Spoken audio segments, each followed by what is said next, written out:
ಶಿಲ್ಪ ಅಡುಗೆ ಚಾನಲ್ಗೆ ಸ್ವಾಗತ. ಇವತ್ತು ಫ್ರೈಡ್ ರೈಸ್ ಮಾಡಲು ನಾನು ಹಸಿಮೆಣಸಿನ್ಕಾಯಿ, ಈರುಳ್ಳಿ, ಟೊಮೊಟೊ, ಹಚ್ಚಿದ ಕರಿಬೇವು, ಕ್ಯಾರೆಟು, ಬೀನ್ಸು ತೊಗೊಂಡಿದ್ದೀನಿ. ಅನ್ನನೂ ರೆಡಿ ಮಾಡಿಟ್ಕೊಂಡಿದ್ದೀನಿ.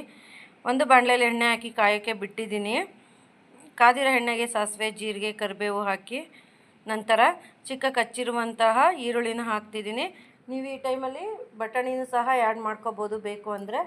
ಈರುಳ್ಳಿ ಕೆಂಪಾದ ಮೇಲೆ ಉದ್ದಕ್ಕೆ ಹಚ್ಚಿರುವ ಹಸಿಮೆಣಸಿನ್ಕಾಯಿ, ಟೊಮೊಟೊ ಹಾಕಿ ಫ್ರೈ ಮಾಡಿ ನಂತರ ಕ್ಯಾರೆಟು, ಬೀನ್ಸು ಹಾಕಿ ಫ್ರೈ ಮಾಡ್ತಾಯಿದ್ದೀನಿ. ಇದು 75% ಅಷ್ಟು ಬೆಂದ ನಂತರ ಪೂರ್ತಿ ಬೇಯೋದಕ್ಕೆ ಬಿಡಬಾರ್ದು. ಉಪ್ಪು ರುಚಿಗೆ ತಕ್ಕಷ್ಟು. ನಂತರ ಇದಕ್ಕೆ ಶುಂಠಿ ಬೆಳ್ಳುಳ್ಳಿ ಪೇಸ್ಟನ್ನು ಆ್ಯಡ್ ಮಾಡ್ತಾಯಿದ್ದೀನಿ.